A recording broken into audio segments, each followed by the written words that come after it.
America में मंदी गहराने की आशंका अब और ज़्यादा गहरी हो गई है, जिसकी वजह से अमेरिकी करेंसी डॉलर पर दबाव बना हुआ है और कमोडिटी बाजार में अधिकतर कमोडिटीज चमक रही हैं। घरेलू बाजार में सोने का भाव रिकॉर्ड ऊंचाई 61,000 के पार निकल गया। MCX पर यानी कि मल्टी कमोडिटी एक्सचेंज पर जो भाव था 61,000 निकल गया। अगर आप मोटा मोटा 3% GST जोड़ दिए तो यानी कि सराफा बाजार में इस समय जो भाव है वो 63,000 रुपए के आसपास चल रहा होगा। अगर आज अपने शहर में आप जाते हैं सोना खरीदने तो आपको 63,000 के आसपास का भाव मिलेगा स्पॉट मार्केट में। विदेशी बाजार में भी सोने का भाव नई रिकॉर्ड ऊंचाई के करीब पहुंच गया है। कॉमेक्स पर भाव $2,043 प्रति औंस तक पहुंच गया है। 2000 का एक बड़ा साइकोलॉजिकल लेवल है कि इसके ऊपर निकलेगा तो सोना बहुत तेज माना जाएगा और अब उस स्तर को भी पार कर लिया गया है। चांदी की कीमतों में भी उछाल है। घरेलू बाजार में चांदी का भाव 75,000 रुपये प्रति किलो पहुंच गया है। सोने चांदी के साथ साथ कच्चा तेल भी महंगा हुआ। ब्रेंट क्रूड $85 प्रति बैरल के करीब ट्रेड कर रहा है और ऐसा होता है कि जब डॉलर कमजोर होता है तो सारी कमोडिटी एकाएक चढ़ने लगती हैं। अब इसके पीछे एक कहानी और है। वो कहानी ये है कि मंगलवार को अमेरिकी अर्थव्यवस्था से जुड़े कई अहम आंकड़े सामने आए, जिसने ये ताकीद किया, जिसने ये पुख्ता किया कि हाँ, मंदी आ रही है, मंदी गहरा रही है। फरवरी के दौरान अमेरिका में नए रोजगार घटे हैं, साथ में फैक्ट्री ऑर्डर में भी गिरावट देखने को मिली है। इन आंकड़ों से आशंका बढ़ गई है कि अमेरिकी अर्थव्यवस्था मंदी की तरफ खिसक रही है, बढ़ रही है, करड़ रही है। इसी वजह से डॉलर में गिरावट है और कमोडिटी की कीमतों में तेजी देखने को मिल रही है। डॉलर इंडेक्स फिलहाल 101 पर ट्रेड हो रहा है। तो अब मोटी मोटी 3 बातें मैंने आपको बताई। पहली ये कि अमेरिका में आंकड़े आए, दूसरी ये कि डॉलर इंडेक्स कमजोर हुआ और तीसरी ये कि कमोडिटीज चमकी। अब एक एक करके तीनों की पड़ताल। पहले सोना, जो सबको प्रिय है, भारत में तो ज्यादा लोकप्रिय है। सर, इतनी तेजी की वजह क्या है? सोने में तेजी के मौद्रिक कारण भी हैं और मैक्रो इकोनॉमिक और दुनिया के कारण भी हैं। आमतौर पर सोना बाजार की अर्थव्यवस्थाओं की दृष्टि से सोने की कीमतें बढ़ना अपशकुन होता है, क्योंकि माना जाता है कि सोना इतना तेज़ी से अगर बढ़ना शुरू हो तो मंदी की संभावना बनती दिखाई देती है। और लेकिन बैंक इस कोशिश में लगे हुए हैं कि ब्याज दरें बढ़ें, डिमांड कम हो, महंगाई पर नियंत्रण किया जा सके और किसी तरह से मंदी को लाकर जो मौजूदा समस्या है उसका समाधान किया जा सके। अब जैसे जैसे अमेरिका में ब्याज दरें मजबूत होकर असर करना शुरू कर रही हैं, वैसे वैसे हम डॉलर इंडेक्स में कमजोरी और सोने की मांग बढ़ती देख रहे हैं। ये तो एक सामान्य फैक्टर है जो हमें अभी दिखाई देता है, पर इसके पीछे एक और बड़ा मौद्रिक फैक्टर है मैक्रो इकोनॉमिक फैक्टर। इसे आप हमेशा जब भी कभी मंदी की परिस्थिति बनती है तब सोने की कीमतों के तौर पर देख सकते हैं। दुनिया में बहुत सारे निवेशक ये मान रहे हैं कि इस साल के मध्य तक दुनिया के केंद्रीय बैंकों के सामने बहुत बड़ी समस्या आने वाली है। सेंट्रल बैंक्स के सामने वो गहरी चपेट में फंस चुके हैं। अर्थव्यवस्था में गिरावट के कारण उन्हें ब्याज दरें फिर सस्ती करनी पड़ेंगी। दूसरी तरफ उनके पास ह्यूज डेट है। दुनिया में सारे सरकारों के पास, बैंकों के पास कर्ज का अंबार लगा हुआ है। ऐसी परिस्थिति में दुनिया की करेंसीज़ के लिए परिस्थितियां खराब हो रही हैं और ये काम सबसे ज़्यादा डरा रहा है, ये परिस्थिति सबसे ज़्यादा डरा रही है दुनिया के केंद्रीय बैंकों को।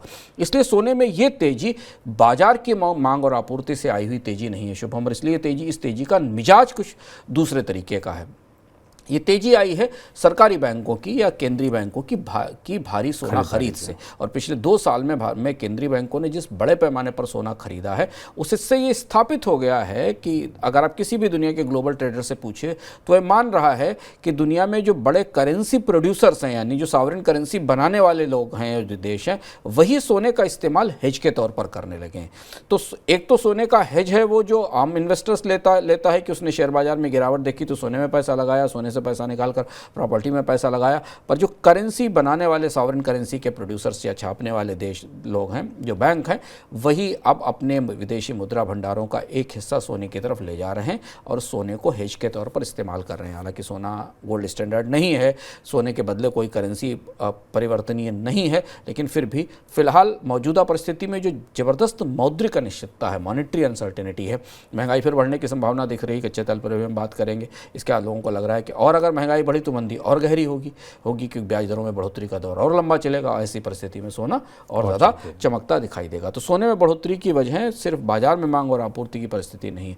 और एक और महत्वपूर्ण बात यह कि इस समय जबकि सोने के हेज की कॉल चारों तरफ से दी जा रही है, लगातार हम लोग भी इस साल की शुरुआत से सोने की खरीद के मामले में बात कर रहे हैं, तब सोना उपलब्ध नहीं है बाजार में, क्योंकि सोने की आपूर्ति तो उतनी ही है जितनी पहले थी। सोने का उत्पादन तो दुनिया में बहुत सीमित है और इसलिए कीमतों में हमें और ज़्यादा तेज़ी दिखाई दे रही है। अब आपको यहाँ सोने से जुड़ी दो बातें और बतानी है। पहली बात तो ये कि अगर आपको इस पर विस्तार से जानकारी चाहिए तो पिछले ही हफ्ते का जो इकोनॉमिकम है उसको देख लीजिए। वहाँ पर आप अंशुमान जी ने ये बताया कि पूरी दुनिया के रिजर्व बैंक इतना सोना क्यों खरीद रहे हैं, इसका जो पूरा विश्लेषण है, ऐसी दीवानगी देखी नहीं कभी।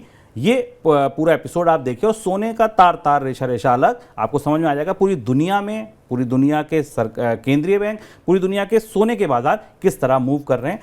और दूसरा आपका अपना पक्ष, अगर आप ये जानना चाहते हैं कि हम सोना खरीदें नहीं सर खरीदें, कितना खरीदें, कब खरीदें, पोर्टफोलियो में कितना रखें नहीं रखें, तो आप आज ही शाम को 5 बजे डॉक्टर अनीशा चेन्नानी हमारे साथ आई थी और उन्होंने सोने पर विस्तार से समझाया फॉर्मूला गुरु कार्यक्रम में। आप वो कार्यक्रम भी देख सकते हैं और सोने पर जुड़ी क्या रणनीति वो सुझा कर गई हैं अगले 1 साल के लिए, अगले 6 महीने के लिए आप पोर्टफोलियो में रखें ना रखें, इक्विटी से बेटर रिटर्न देगा या नहीं देगा, शेयर बाजार जीतेगा या सोना जीतेगा, बहुत सारे सवाल थे। विपुल सिंह ने तमाम सवाल किए और ये जवाब डॉक्टर अनीशा चेन्नानी ने दिए हैं। तो आप इस कार्यक्रम को देखिए, अनुरोध करूंगा मैं अपनी टीम से, इसका लिंक इस एपिसोड के डिस्क्रिप्शन में भी लगा देंगे, वहां से आप आ सकते हैं। अब हम आगे बढ़ते हैं और दूसरे सवाल पर चलते हैं।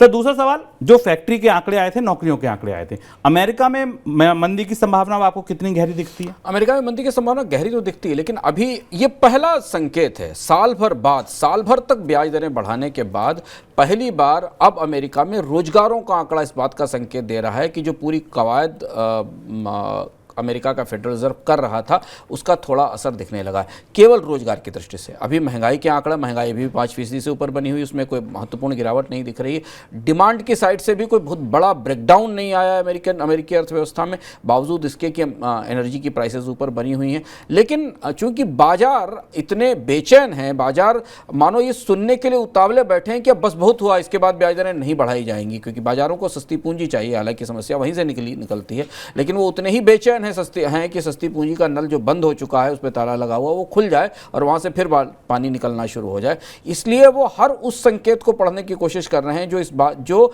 उन्हें कम से कम कुछ समय के लिए ट्रेड करने का मौका दे सके, इस उम्मीद के साथ कि ब्याज दरों में बढ़ोतरी का दौर रुकने वाला है या ब्याज दरों में बढ़ोतरी अब और ज़्यादा नहीं होगी। लेकिन जो परिस्थिति अमेरिका में है वैसी परिस्थिति यूरोप में नहीं दिख रही है, वैसी परिस्थिति दुनिया की बाकी अर्थव्यवस्थाओं में नहीं दिख रही है। बाकी जगह अभी भी महंगाई काफ़ी ऊपर बनी हुई है। तो क्या फेडरल रिजर्व इस छोटी सी बढ़ोतरी के आधार पर, ये छोटी सी गिरावट के आधार पर ब्याज दरों में बढ़ोतरी रोक देगा, या अभी वो थोड़े समय के लिए इसको और ज़्यादा जारी रखेगा? क्योंकि एक बहुत बड़ा फैक्टर जो बीच में आ गया है, जिसकी उम्मीद नहीं की जा रही थी, जिस पर हम अगले सवाल में चर्चा करेंगे, वो कच्चे तेल की कीमतें हैं। कच्चे तेल की कीमतों ने अमेरिका के बाजार को भी हिला दिया है। ओपेक ने जिस तरीके से पूरे तेल बाजार को अपने हाथ में संभाल लिया है और जिस तरह से वो कीमतों को तय करने की कोशिश कर रहे हैं, उसका असर दुनिया भर के केंद्रीय बैंकों की महंगाई नियंत्रण या महंगाई से जो लड़ाई का पूरा मोर्चा है, उस पर बुरा असर पड़ रहा है और सब कुछ तितर बितर होता दिख रहा है। सोने के मामले में एक बात और महत्वपूर्ण है जो मंदी के संदर्भ में, क्योंकि सोने के चार्ट को देखकर, सोने के आंकड़ों को देखकर आप ये अंदाज लगा सकते हैं कि मंदी कितनी दूर है, कितनी पास है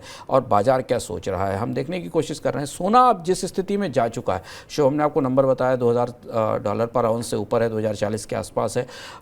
8 मार्च से सोना लगभग ऐसी स्थिति में जा चुका है बाजार में जहां हर गिरावट खरीद को प्रोत्साहित करती है और एक किस्म की विशेष परिस्थिति होती है जिसमें मैं चार्ट में इसको हॉरिजॉन्टल रेजिस्टेंस कहते हैं, कि वो रेजिस्टेंस आना शुरू हो जाता है। और अब जो माहौल बना है कि दुनिया के बैंक खरीद रहे हैं, तो सोना जैसे ही थोड़ा नीचे आता है, 2000 से नीचे आता है, खरीद का नया जोर फिर आकर खड़ा हो जाता है। और यही बात जो मैंने आपसे कहा कि बार बार ये कहा जा रहा है कि सोना खरीदें, पर सोना उपलब्ध है ही नहीं बाजार में। इसलिए सोने की कीमतों में तेजी का रुख, बढ़ोतरी का रुख लगातार बना हुआ है और इसके और ऊपर जाने के आकलन मिल रहे हैं।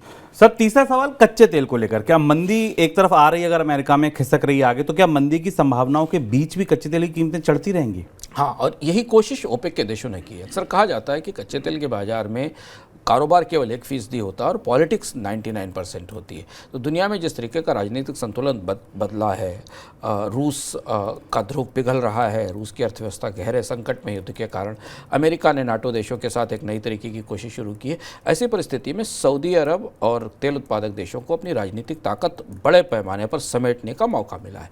और अब चूंकि सऊदी अरब और ईरान के रिश्ते बेहतर हो चुके हैं, तो आमतौर पर मध्य पूर्व का जो तेल गैस उत्पादक इलाका है, उसमें अब आंतरिक शत्रुताएं थोड़ी कम पड़ गई हैं, हो रही हैं। और ऐसी स्थिति में पहला काम जो ओपेक ने किया है कि उसने मंदी और तेल के रिश्ते को तोड़ने की तैयारी शुरू कर दी है। आमतौर पर जैसे मंदी आती है तो कच्चे तेल की कीमतें गिरती हैं, पर ओपेक देश अब उत्पादन कटौती करके किसी भी परिस्थिति में, मंदी आएगी भी दुनिया में, तो वो कच्चे तेल की कीमतों को 80 से 90 डॉलर तक रखने की बात कर रहे हैं।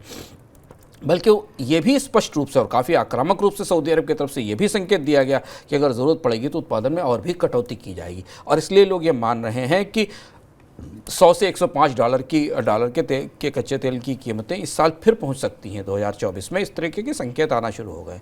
दूसरी महत्वपूर्ण बात है कि कच्चे तेल के बाजार में मांग और आपूर्ति का जो ढांचा है वो बदला है।